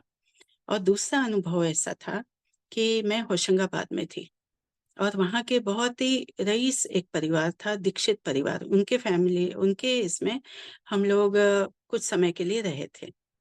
तो वो उनकी छोटी बहू थी, वो मेरी बहुत अच्छी फ्रेंड बन गई थी और वो लोग सत्य साईं बाबा, पुट्टपर्ती के सत्य साईं बाबा को मानते थे।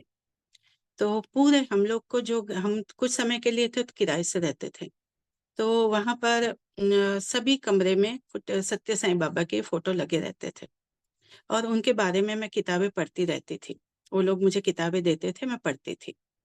तो और मैं जब-जब जहाँ भी गई, अनेक जगह पे जाना हुआ, तो जहाँ जो संप्रदाय के मिले, मैं बहुत अध्ययन करती थी। उनका सबका साहित्य लेती थी और पढ़ती थी।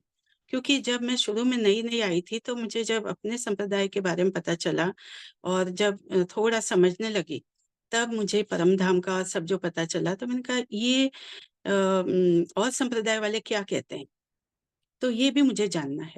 इसलिए मैंने सबका अध्ययन किया और बहुत अलग-अलग संप्रदाय के और अलग-अलग सब ग्रंथों के और इसका बचपन से सारे धर्म ग्रंथ तो पढ़े हुए थे। तो इस तरह से मेरा अध्ययन बहुत हुआ है और फिर उसके बाद वो मुझे आगे काम आया। जब मैं महिला मंडल में गई, तब मुझे सत्संग बहुत बार करना पड़ता था। तब मुझे वो सब उदाहरण देने के लिए मुझे वो बहुत काम आता था, उपयोगी होता था। तो जब होशंगाबाद में थी, उनकी छोटी बहू से मेरी बहुत दोस्ती हो गई थी, वो मुझे बहुत प्यार करती थी और वो मुझे कहती थी कि भाभी जी आप मेरे यहाँ सत्संग के लिए आएँगे? क्योंकि मैं नहीं आ पाऊँगी आपके घर में, हम उनके किराएदार थे। तो बोले मेरे से निकलना नहीं होता, दिन भर मेरे आना-जाना लगा रहता है, आप आ सकते हैं? मैं कहा हाँ, बिल्कुल, सत्संग के लिए मैं कहीं भी जा सकती हूँ। मैं जाती थी उनके यहाँ सत्संग करने। और हम लोग बस ऐसे जनरल दूसरे टॉपिक पे करते थे, कोई भी एक किताब पढ़ते थे और उनको सत्संग सुनाती थी। अब ये सुनाते-सुनाते जब एक अपने तीज चौथ के उपवास चल रहे थे, साल में जो हमारे तीज चौथ के उपवास होते हैं, तो बा चुस्त थी, तो बा थी तब तक मैं करती थी, कि बा को जो पसंद है, वो मुझे करना है। तो वो सारा वो जो जैसा कहती थी मैं करती थी। लेकिन बा के जाने के बाद फिर मैंने ये सब छोड़ दिया, क्योंकि मुझे अंदर से इच्छा ही नहीं होती थी और सरकार जी को मिलने के बाद तो उन्होंने सब छुड़वा दिया था। तो मैं तो तीज चौथ के उपवास नहीं करती थी, लेकिन उस दिन सत्संग में अचानक ये तीज चौथ का प्रसंग आया और जैसे ही ये प्रसंग स्टार्ट हुआ, वो जो बहन थी रश्मि, उसको नींद आ गई। बस वो सो गई और ये तो भी मैं बोलती रही और मैं देख रही हूँ वो सो रही है, लेकिन मैं बोलती रही। जैसे ही प्रसंग पूरा हुआ, तुरंत उसकी आँख खुल गई। कहती, "अरे! आपने क्या बताया?" मैं समझ गई और वो तीज का दिन था। तो उस दिन मैं समझ गई कि अभी इनको आज्ञा नहीं है सुनने की। फिर दूसरे दिन फिर से मैं सत्संग में गई, चौथ का दिन था। फिर अचानक उस दिन सत्संग में ऐसा टॉपिक निकला और ये फिर से दूसरे दिन का चौथ का प्रसंग आया। उस दिन भी जैसे ही प्रसंग चालू हुआ वो सो गई और जैसे ही पूरा हुआ, वो तुरंत एकदम से तुरंत जग गई और कहती कि आज क्या बताया आपने? मुझे ज़रा झपकी आ गई थी। मैं मन में हँसने लगी। ये बात साबित करती है कि ब्रह्मवाणी सुनना हर किसी के बस की बात नहीं है। उसके लिए उस जीव की उतनी तैयारी होनी चाहिए। अब जो हम लोग एक दिन वहाँ पर मैं होशंगाबाद में वाणी स्वरूप साहिब लेके गई थी। अब वहाँ जब मैंने वाणी पधराई हुई थी मेरे बेडरूम में, एक साइड में छोटा-सा मैंने मंदिर अपने हाथ से बनाया था और वाणी पधराई थी। अब दोपहर को मैं सो रही थी और मैं नींद में थी, तो साइड में एक स्टूल था।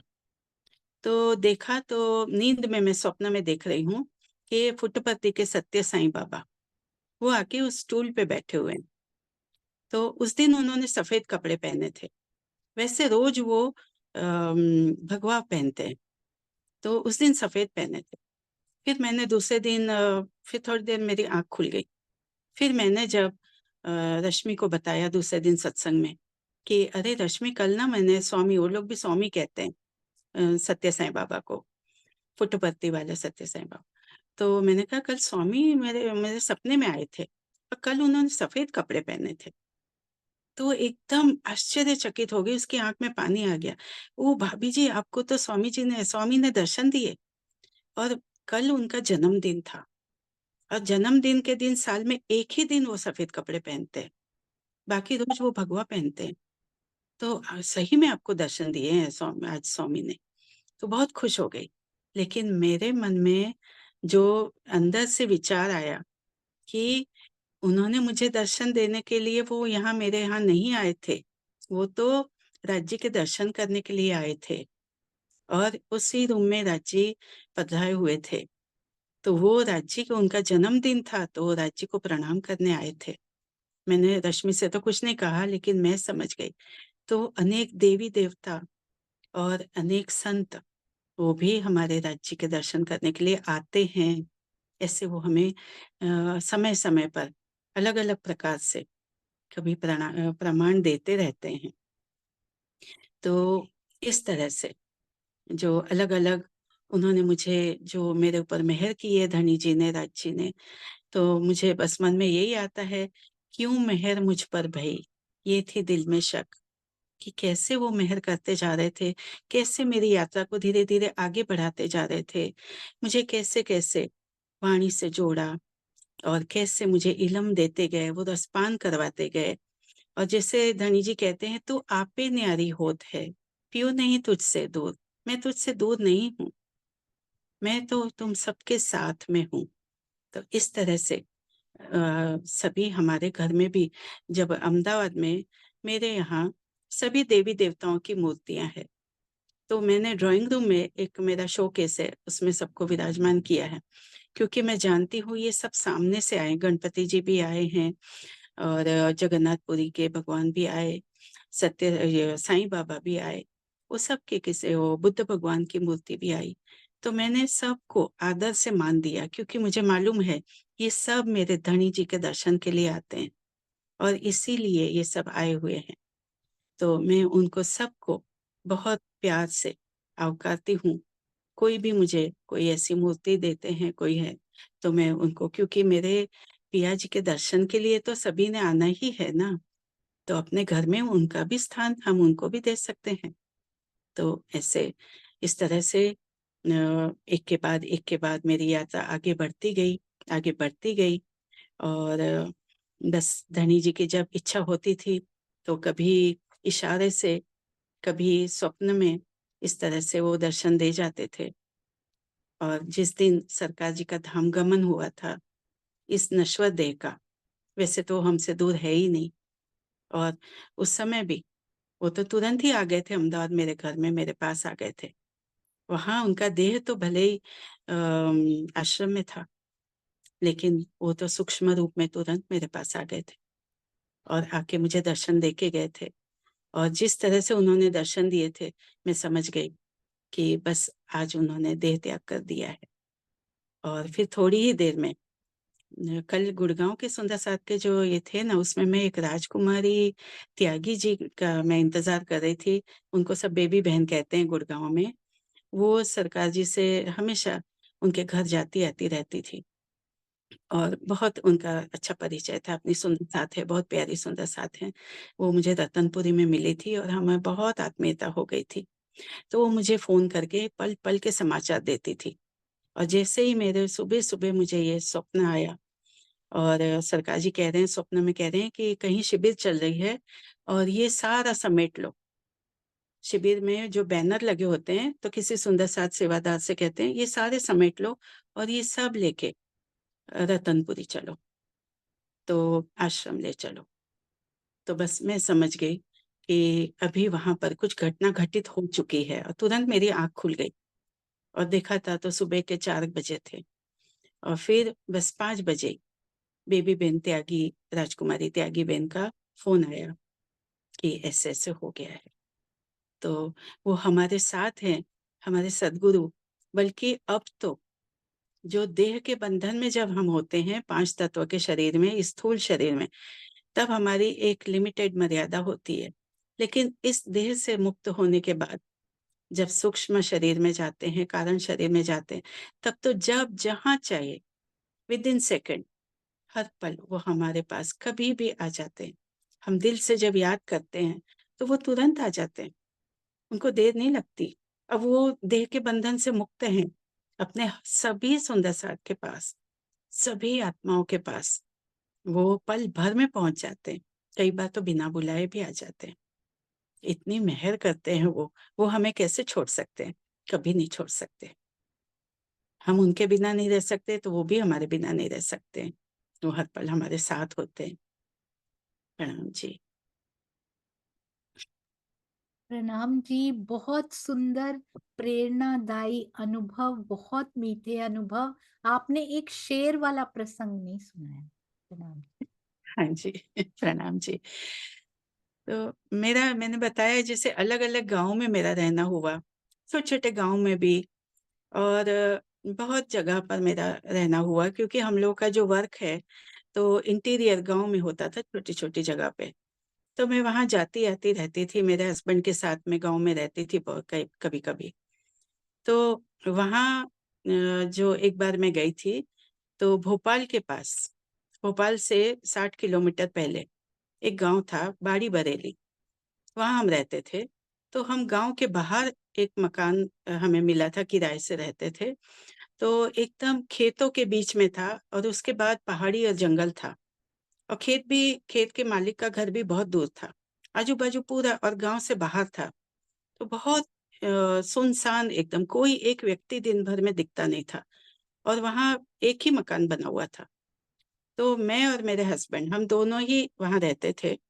तो वहाँ बाजू में एक कमरा था, उसमें भोपाल के 3 कॉन्ट्रैक्टर्स को वो कमरा किराए से दिया था, लेकिन वो लोग भी सैटरडे संडे घर चले जाते थे और दिन भर बाहर ही रहते थे।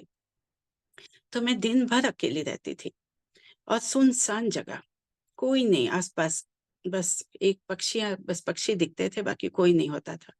अचानक एक दिन शाम का समय था और वहाँ पर जहाँ हम लोग का काम चलता था इंटीरियर में, खेतों में अंदर नहर बनती थी, कैनाल कैनाल पे काम चलता था, इरिगेशन कॉन्ट्रैक्टर थे हम लोग।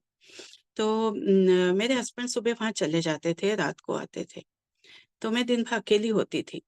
तो वो मुझे बताते थे कि अपने साइट पे, अपना जहाँ कैंप है, वहाँ पर एक डाकू है। वो डाकू वहाँ आता रहता है और वो उस एरिया में जितने भी कॉन्ट्रैक्टर है उससे 1% वो लेता है। तो हम लोग भी देते हैं उसको। तो और वो वैसे तो वो कभी गाँव में नहीं आता, लेकिन कई कॉन्ट्रैक्टर के अगर वो लोग पैसे देने में आनाकानी करते हैं तो उनके कैंप वैम्प तोड़ देता है। इमरत सिंह करके एक डाकू थे वहाँ पर, यंग डाकू थे। तो वो मुझे बताते रहते थे। अब मुझे कुछ पता नहीं था कि वो कौन है, कहाँ है और कैसा दिखता है, कितनी उम्र का है, मुझे कुछ भी नहीं मालूम था। एक दिन मैं घर पे, शाम का टाइम था, हल्का-सा दिया बत्ती का हल्का दिन ढल रहा था, थोड़ा-सा अंधेरा हो रहा था, थोड़ा उजाला था और मैं अकेली थी तो बाहर जो बालकनी में खड़ी थी। छोटा बंगला था, बाहर ही खड़ी थी मैं और देख रही थी तो सामने जो मेन रोड जाता था वो घर से दिखता था सामने। तो हम लोग का एक ही घर था वहाँ पर, तो जो भी आता था वो हमारे ही आने वाला है और तो कोई है ही नहीं वहाँ पर। तो मैंने देखा कि कोई एक व्यक्ति आ रहा है, तो मैं वहाँ खड़ी, वो आया मेरे पास, नीचे वो खड़ा रहा, मैं खड़ी थी इसमें घर में आ गई। तो वो यंग लड़का था कोई और उस समय मेरी उम्र भी काफ़ी कम थी। मैं आज से ये 35-40 साल पहले की बात बता रही हूँ। तो वो आया, आके ही उसने देखा मुझे और वो वहीं बाहर ही खड़ा रह गया आंगन में। तो फिर उसने नज़र नीची करके रखी और मुझसे कहता है कि चौहान साहब है क्या? तो मैंने कहा नहीं, वो बाहर गए हैं, क्या कहना है आप बता दीजिए तो हम उनको मैसेज दे देंगे। आप कहाँ से आए? तो बोला नहीं, उन्हीं से काम था और मैं गाँव से आया हूँ। तो मैंने कहा ठीक है, क्योंकि कभी-कभी कोई व्यापारी आते थे सीमेंट वाले या लोहे वाले, तो वो पूछ के चले जाते थे और फिर मैं इनको मैसेज दे देती कि आज ये आए। वैसे तो कोई आता नहीं था घर पे, क्योंकि ये वहाँ उनकी दुकान पे और वहीं जाके मिल के आते थे, तो घर पे कोई वैसे आता नहीं था। तो फिर जब ये आए, कुछ देर बाद आए तो मैंने कहा कि आज कोई आया था? तो बोले कौन था? मैं कहा गाँव से कोई आया था और आपको पूछ रहा था। तो थोड़ी देर पहले ही वो इमरत सिंह इनको मिला था और इनसे उनको कुछ काम था तो इनको लेके वो रेंजर साहब के यहाँ वो दोनों गए थे। तो वैसे वो सिटी में नहीं आता है, वहाँ के जो पुलिस इंस्पेक्टर थे उससे उनसे वो डरता था। उस दिन वो पुलिस इंस्पेक्टर कहीं बाहर गाँव गए थे, इसलिए वो आया था। तो उसको ₹2000 चाहिए थे, अपने गुरु को मिलने जाना था, इसलिए वो आया था पैसे लेने। वैसे हम लोग उसके घर पहुँचा देते थे पैसे। तो उन मैंने इनसे कहा तो कहते हैं कि इनको एकदम डाउट हुआ कि हो सकता है इमरत सिंह होगा। तो इन्होंने कहा कि कैसा त कहाँ से आया था? मैंने कहा गाँव से। तो बोले कि उसकी उम्र कितनी थी? मैंने कहा लगभग 35 साल थी। तो बोले कि उन्होंने कैसे कपड़े पहने थे? मैंने कहा कि उन्होंने डार्क ब्लू कलर का सफारी सूट पहना था। तो बोले इमरत सिंह था, वो आया था। तो मैंने कहा इमरत सिंह था? बोले हाँ, आज तुमने इमरत सिंह से बात किया, डाकू से बात की। तो मैं हँसने लगी। मैं कहा अरे! मुझे पता नहीं था, नहीं तो मैं इससे पूछती कि भैया आप डाकू क्यों बन गए? क्या ऐसी घटना घटित हुई आपके जीवन में कि आप डाकू बन गए? तो ये हँसने लगे। फिर ये अपने काम में फ्रेश होने चले गए। अ, थोड़ा अंधेरा हो गया था। इतने में बाहर से फिर से आवाज़ आई, चौहान साहब, चौहान साहब। तब तक मैं किचन में खाना बनाने चली गई थी। छोटा-सा मकान था, तो आवाज़ आती थी कि कोई बाहर आया है। तो ये बाहर निकले और देखा तो इमरत सिंह। तो फिर उन्होंने इनसे बात, ये बाहर जाके बात करने लगे। मैं खाना बना रही थी, तो मैंने कहा कि मुझे बाहर निकल के क्या, मुझे पता नहीं था इमरत सिंह ही है। कोई आया है, कोई जेंट्स आए हैं, तो हमें क्या करना है बाहर निकल के। तो मैं जल्दी किसी के सामने जाती नहीं थी, कोई जेंट्स लोग आते थे तो। तो फिर ये बात करके उसको कह रहे थे, "आओ घर में आओ।" तो इन लोग का एक नियम होता है, ये कभी किसी के घर के अंदर नहीं जाते, कभी भी नहीं जाते। तो इन्होंने जब बहुत आग्रह किया तो वो आया, आके बैठा। अब ये लोग दोनों बातें करने लगे, मैं अंदर से सुन रही थी।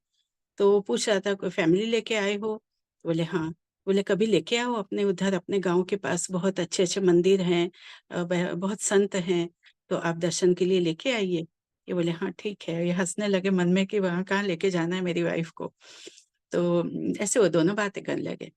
तो इतने में इन्होंने कहा कि पानी लेके आओ। तो मैं जैसे ही पानी का ग्लास भरने लगी तो वो कहते हैं कि नहीं, नहीं, नहीं चाहिए, नहीं चाहिए। तो फिर वो मैंने रख दिया। फिर इन्होंने कहा चाय, मुझे कहा चाय लेके आओ। तो मैं चाय की तैयारी करने लगी। वो कहता नहीं, नहीं, नहीं, नहीं चाहिए, नहीं चाहिए। क्योंकि इनका ये भी नियम था, किसी के यहाँ चाय भी नहीं पीते थे, पानी भी नहीं पीते थे। इनको डर लगता था कोई उसमें कुछ डाल के खिला ना दे। ये कभी नहीं किसी के घर चाय-पानी लेते थे। तो उसने मना किया, इसलिए फिर मैं आई नहीं, मैं मेरा किचन में ही लगी रही। फिर जब वो चले गए, वो डाकू साहब चले गए, तब इन्होंने मुझे कहा कि मैंने तुमको बुलाया था, पानी लेके आओ, चाय लेके आओ, आई क्यों नहीं? तुमको बात करनी थी ना, तो उससे पूछ लेना था कि वो क्यों बने डाकू। तो मुझे कहा अरे मुझे क्या मालूम कि ये इमरत सिंह है, नहीं तो मैं बात करती उससे। ऐसे करके उनसे ऐसी मुलाकात हुई थी। लेकिन लेकिन उनमें भी इंसानियत होती है। जब वो पहली बार आए और वो बाहर खड़े थे और मैं जब वहाँ अकेली थी, उनको भी मालूम है, यहाँ आस-पास कोई नहीं और कोई मुझे बचाने नहीं आ सकता। लेकिन हमारे धनी जी तो हमारे साथ थे, हमें पता है। लेकिन उसने आँख से आँख मिला के बात नहीं की। जितनी भी बात की, जो भी पूछा, चौहान साहब है क्या? मैंने कहा नहीं है, आप मैसेज दे दीजिए। नहीं, उन्हीं से काम था, मैं उन्हीं से बात कर लूँगा। ऐसे करके नीची नज़र करके, नीचा सिर करके वो तुरंत वापस लौट गया। ये इंसानियत है। आज भी जीवित है इंसानियत। ऐसे एक डाकू से मेरी मुलाकात हुई थी और धनी जी तो हमारी रक्षा के लिए हर समय हमारे साथ होते ही हैं, तो कैसे कुछ होने देते? तो कुछ नहीं होने दिया। से प्रणाम जी।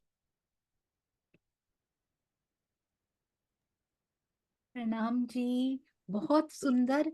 अब आगे, थोड़ा और आगे बढ़ते हैं। अब आप स्वामी जी का टीका भी पढ़ती हैं, स्वामी जी की चर्चा सुनती हैं, और ये सिंधी हम जो पढ़ रहे हैं या फिर श्री बीतक साहब से आगे बढ़ रहे हैं, कैसा अनुभव है आपका? प्रणाम। हाँ, प्रणाम जी। ये अनुभव तो बहुत ही अद्भुत, क्योंकि जो वाणी का रसपान करने अगर मिल रहा है और वाणी पठन कर रहे हैं, क्योंकि मैं तो एकदम नई थी, मुझे तो एबीसीडी से पूरा सीखना था। तो मैंने वाणी का एक साइड वाणी का अध्ययन करते-करते वो कर रही थी और दूसरी बाजू में बस अनेक धर्म ग्रंथों का और अनेक संप्रदाय के सबका भी अध्ययन करते जा रही थी। कबीर वाणी भी पढ़ी और ब्रह्मा कुमारी इसका और अनेक जहाँ-जहाँ मैं गई वहाँ जो भी मुझे ऐसे पड़ोसी मिले, उनका साहित्य कबीरदास जी का भी मुझे बहुत अच्छा लगा था, राधा स्वामी का, सबका मैंने बहुत डीपली अध्ययन किया और मुझे बहुत उसमें भी आनंद आया। उसमें मुझे समझते गए यानी समझ होती गई कि जो हमारी यात्रा है इस काल माया के ब्रह्मांड के मृत्यु लोक से परम धाम तक की, बीच-बीच में जो अलग-अलग स्टेशन आ रहे हैं, तो ये अलग-अलग सब स्टेशन सब अलग-अलग संप्रदाय के लोग जो उसको फ़ॉलो करते हैं और हमारा मुकाम कहाँ है, हमें कहाँ जाना है और बस फिर तो जो धनी जी के जो उनके चरणों में स्थान मिल गया और उसमें आगे बढ़ते गए और जो वाणी का रसपान किया, जो राज्य जी ने करवाया और जो उसमें उन्होंने समझाया, जो देना चाहा था उन्होंने वो दिया। और स्वामी जी की टीका मैं बताती हूँ कि मैं जब अहमदाबाद में थी तो वहाँ आश्रम भी जाते रहते थे और साहित्य भी मैं थोड़ा ही साहित्य लेती थी, क्योंकि हमारे घर में मुझे ऐसा लगता है मेरे बाद कोई करेगा कि नहीं करेगा। तो अभी कोई आगे कोई कुछ प्रणामी संप्रदाय, निजानंद संप्रदाय में आगे बढ़ेंगे, अभी ऐसा नहीं लग रहा है, आगे राज्य की महर। इसलिए मैं साहित्य ज़्यादा इकट्ठा नहीं करती थी, क्योंकि बापू जी ने बहुत साहित्य इकट्ठा किया था, हर जगह का था हमारे घर में। पुराना से पुराना साहित्य भी था और नक्शे भी थे और जो रणछोड़ वीर जी ने बनाए थे, वो नक्शे थे और बाकी सारा साहित्य जामनगर का हो, चाहे पन्ना जी का हो, चाहे सूरत का हो, हर जगह के था। तो 2 अलमारियाँ भरी हुई थी, इतना साहित्य, और सारे मासिक पत्रिकाएँ भी सब आती थी। इसलिए मैं ज़्यादा साहित्य नहीं लेती थी कि फिर मेरे बाद कोई ना करे तो इस साहित्य को फिर इधर-उधर तो हम ये कर नहीं सकते हैं। इसलिए जो थोड़ा बहुत तो मैंने वाणी की टीका जो राजन स्वामी की है, उसमें 2 ही लिए थी मैंने। ये पहले मैंने सागर और खिलवत 2 ही ली थी, और वो मैं पठन करती थी। फिर अभी जब मैं ज़ूम मीटिंग में जुड़ी, और अभी मैं जब ये वाणी सुनती हूँ राजन स्वामी की टीका में से, मैंने तुरंत ही वो जो निर्मला बहन जी है अहमदाबाद में, मेरी बहुत प्यारी सखी है, बहुत ही मेरे आत्मीय है। मैंने उनको तुरंत फ़ोन किया, निर्मला बहन जी कुछ भी हो जाए, मुझे स्वामी जी की 2 है उसके जो बाकी की सारी टीका मुझ तक पहुँचाइए आप मुझे मँगा के दीजिए। तुरंत ही 2 दिन में ही उनका फ़ोन आ गया कि आपका कार्य हो गया है, और बस ये प्रवीण भाई जी ने टीका लेके रख ली है अपने पास, वो जब अहमदाबाद आएँगे तब लेके आएँगे। अभी तो मैं पूना में हूँ और अब पूना ही रहती हूँ, तो आपके लिए ये हो गया। फिर उनका फिर 2-3 दिन में फ़ोन आया कि आपकी सारी टीका आ गई है और मेरे यहाँ है, आप जब भी आएँगे अहमदाबाद, मैं आपको समर्पित करूँगी। तो अब बाकी की टीका मैंने अब ली है, 2 थी मेरे पास। मैं ज़्यादा साहित्य इकट्ठा नहीं करना चाहती थी, इसलिए मैं नहीं लेती थी, और सरकार जी की तो जो थी, वो मेरे पास थी। और जब मनु भाई जी की एक बात और बताती हूँ, जब मनु भाई जी के यहाँ मैं गई थी, जब सरकार जी ने मुझे कहा था हिम्मतनगर में कि आपको इस शिविर में आना है, तो उस समय क्या हुआ कि उसी समय टीका छप के आई थी। जो ये सरकार जी के साथ जो 12 जो प्रबुद्ध सुंदर साथ थे, सभी थे उसमें, राजन स्वामी जी, विंध्याचल जी और सभी 12 सुंदर साथ जो, और वो टीका जो छप के आई थी, वो उसी समय आई थी और मनु भाई जी के नीचे सब रखी हुई थी। तो सरकार जी ने मुझे कहा कि आप टीका आई है, घर में वाणी है? मैं कहा हाँ, है ना। तो बोले कि वो सरकार जी अंतर्यामी होते हैं, उन्हें तो पता है। उस समय मैं पालनपुर में रहती थी, आबू रोड के पास। तो बोले यहाँ है क्या? मैं कहा नहीं यहाँ नहीं, लेकिन घर में है, जबलपुर में है। नहीं यहाँ है क्या? मैं कहा नहीं, जबलपुर में 2 स्वरूप साहिब है। बोले नहीं यहाँ है क्या? उन्होंने पीछा नहीं छोड़ा, बार-बार एक ही बात पकड़ के रखी। मैं कहा नहीं यहाँ नहीं है, अभी यहाँ से लेके जाओ। अभी जब जाओगे तो यहाँ से लेके जाओ, टीका वाली आ गई है और यहीं मनु भाई के पास रखी हुई है, यहाँ से जाते-जाते टीका वाले स्वरूप साहब लेके जाना है। मैंने कहा ठीक है। अब जैसे अभी 2-3 मीठी बतिया के पहले जो जामनगर की अपनी प्यारी जो सखी थी, उन्होंने जो बताया था कि जब वो नई-नई जब इसमें आई थी और वाणी पधाई थी और सब कर्मकांड करना पड़ता था, तो उस समय मैं मन में हँस रही थी। मेरी भी सेम वितक है। मैं भी यही क्योंकि बचपन से मैं कभी कर्मकांड नहीं करती थी। जब प्रवाही घर में थी तभी भी, और बाद में भी मुझे कर्मकांड में कभी भी इंटरेस्ट नहीं था। मुझे वाणी पठन जाप, तब मैं शुरू में नई-नई थी तब जाप करती थी, क्योंकि बा को देखा था मैंने सवा-सवा लाख जाप करती थी। तो मैं भी 2-3 बार मैंने सवा-सवा लाख जाप किए राजश्यामा जी। तो वो सब करती थी। वाणी पठन में भी इंटरेस्ट था, साहित्य पढ़ने में, पढ़ने में तो, रीडिंग में तो बहुत शौक था, बहुत ज़्यादा। इसलिए वो करती, लेकिन कर्मकांड में मुझे इंटरेस्ट नहीं, तो मैंने कहा जब मैं 3 बार धनी जी मेरे साथ मेरे पीछे-पीछे आए, तो मन में ऐसा होता था, जहाँ मैं जाती हूँ वहीं चले आते हो, चोरी-चोरी मेरे दिल में समाते हो, ये तो बताओ कि तुम मेरे कौन हो? जब मैं शादी करके आई, तो घर में जहाँ हम रहते थे, मेरे हस्बैंड लोग 3 भाई, हम 3 देवरानी-जेठानी, वहाँ राज्य पधारे हुए नहीं थे। बा छत्तीसगढ़ में रहते थे, बा बापूजी, वहाँ 2 स्वरूप साहिब पधारे हुए थे। तो जैसे ही मैं शादी करके आई, बापूजी आए, और हम लोग जहाँ रहते थे वो छोटे-छोटे गाँव होते थे, तो वहाँ वो लोग ज़्यादा कभी आते नहीं थे। लेकिन और आते थे तो 1-2 दिन के लिए, वो रुकते नहीं थे। लेकिन मेरे जाते ही तुरंत वो आए, 5-6 महीने बाद ही आ गए, और आके 1 महीना रुके और गोमती माँ को भी लेके आए। तो मुझे राज्य सामने से सब देते गए और लाके वाणी पधराई उन्होंने, और वाणी पधरा के मेरे कमरे के सामने ही ऐसे जो शेल्फ बने होते हैं दीवार में, वहीं पधरा दी। धनी जी तो आके वहां विराजमान हो गए। अब वहां कर्मकांड भाव बहुत चुस्त प्रणामी थी, बहुत चुस्त थी सेवा पूजा में। अष्टपहर की पूरी सेवा पूजा वो करती थी, सुबह शाम 2-2 3-3 घंटा। तो बस वहां पर वो सेवा पूजा होने लगी। अब जब मैं गई आगे, वहां से छोटे गांव से मैं जबलपुर गई, तो भाभी जी ने कहा कि आप वाणी ले जाओ। तो मैंने कहा मैं वहां अकेली हूँ, कैसे करूंगी सेवा पूजा वगैरह। नहीं नहीं, लेके जाओ लेके जाओ। मैं लेके आई। फिर उस समय तो मुझे ऐसा लगता था, अरे फिर से वाणी, फिर स्वरूप साहब, फिर मुझे ये सब। फिर उसके बाद जब मैं सरकार जी मिले, तो सरकार जी ने फिर से कहा वाणी लेके जाओ। तो फिर से बस वहां वाणी। तो ऐसे 3 बार धनी जी खुद होके आए। जब पहली बार मैं आई तब वो आए, दूसरी बार मैं जबलपुर गई तब वो मेरे साथ ही आए, मुझे तो तुम्हारे साथ ही रहना है। और तीसरी बार जब मैं वहां गई तो वहां मैं वाणी लेके नहीं गई थी, होशंगाबाद लेके गई थी, लेकिन जब मैं अबू रोड गई तब नहीं लेके गई थी। तो वहां पर सरकार जी ने मुझे फिर से वाणी, नहीं वाणी लेके जाओ। और फिर मेरे धड़ी, मेरे पिया खुद होके सामने से मेरे साथ आए, मेरे घर, हमारे घर, अपने सबके घर। और वो हमें कैसे छोड़ेंगे, क्योंकि उन्हें मालूम था आगे आगे कैसी कैसी घटनाएं घटने वाली है जीवन में। वो हर पल साथ ही आते थे। सूक्ष्म वो आवेश और जोश से तो हमारे साथ होते ही हैं, लेकिन इस वाग्मय स्वरूप के साथ भी वो हमारे साथ होते। वो हमसे बिछड़ना नहीं चाहते। वो कहते तू आपे न्यारी होत है, पीऊ नहीं तुझसे दूर। वो हमारे साथ ही होते हैं, हमारे साथ ही चलते हैं। प्रणाम जी। प्रणाम जी।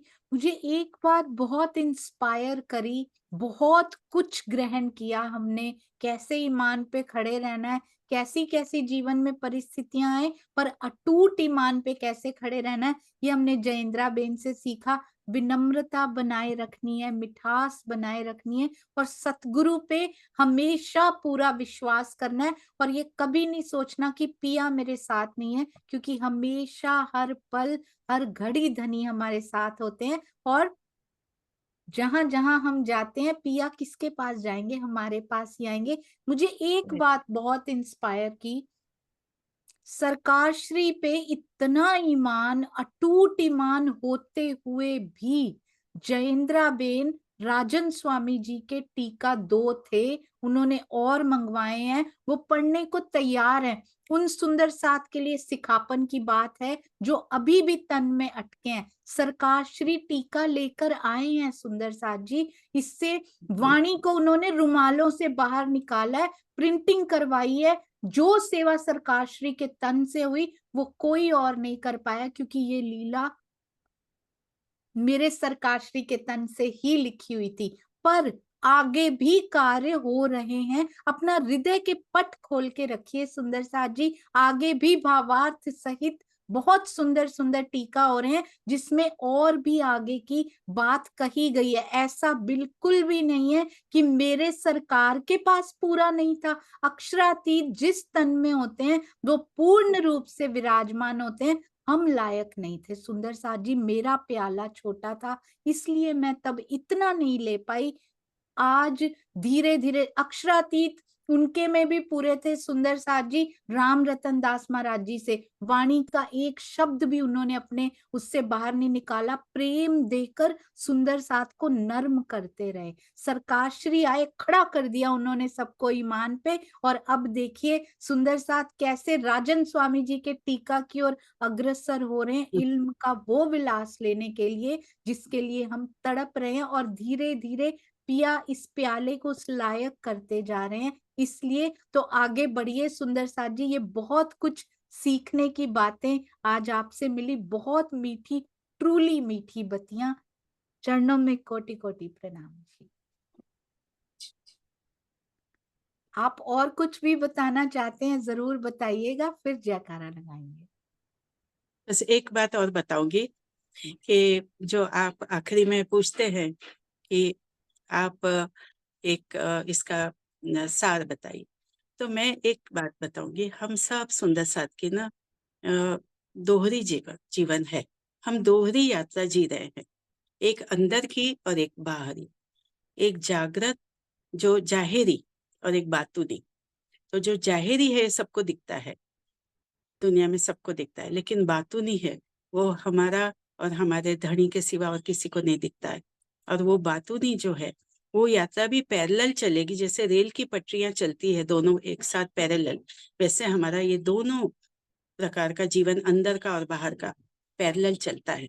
हमें बाहरी कोई भी अगर ऐसी घटना घटे, कोई कई बार क्या होता है, हम अंदर से क्या है, हम किस अवस्था में है, आंतरिक अवस्था, वो बाहर नहीं पता चलता। लेकिन इस संसार में आए हैं, कई बार ऐसा कुछ होता है, हमसे भी कुछ ऐसा हो जाता है, कुछ बोलना हो जाता है, कुछ हमारा रहनी ऐसी दिखती है, तो कोई कहते हैं वैसे तो बड़ी ज्ञान की बातें करती है और खुद की रहनी तो देखती नहीं।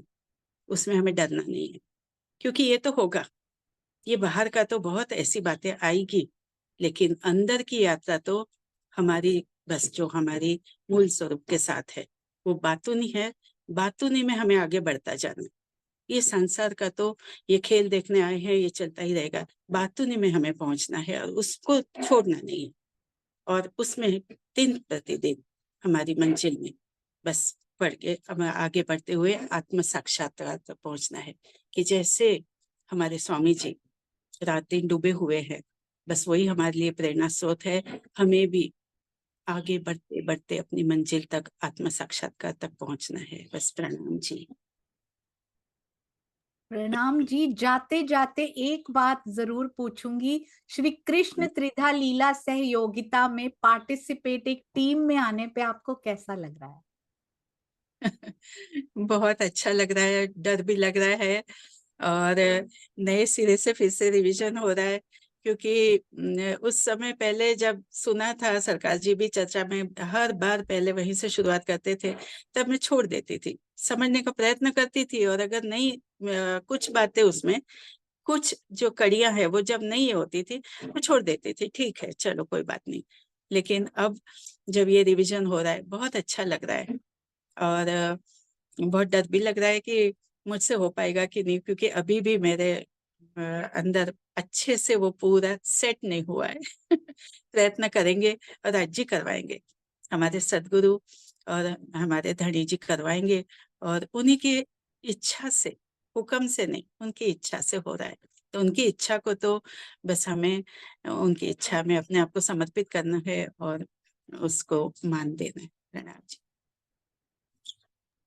अरे वाह, सुंदर साथ जी, आपके चरणों में हम सब की ओर से प्रणाम जी। ये मीठी बत्तियां हर एक को सुननी चाहिए, शुरू से लेकर अंत तक इंस्पिरेशन से भरपूर और साथ में विनम्रता और मिठास से भरपूर। जयेंद्रा बेन, शुक्र है आप आए, वो पल आ जाया कि हमने आपके मुखार बिंद से ये मीठी मीठी मीठी बत्तियां सुनी। और जरूर वो सुंदर साथ, हर एक सुंदर साथ वो नहीं, ये सुंदर साथ जरूर सुधरेगा। अपनी तरफ इशारा करके हम सब बोलेंगे, जो जो प्रेरणा हमने ली हम जरूर अपने जीवन में उतारेंगे। आपके चरणों में प्रणाम जी। बोलो श्री प्राणनाथ प्यारे की जय। बोलो श्री सतगुरु महाराज की जय। पन्ना धाम की जय। सर्व सुंदर साथ की जय। प्रणाम जी। प्रणाम जी। प्रणाम जी।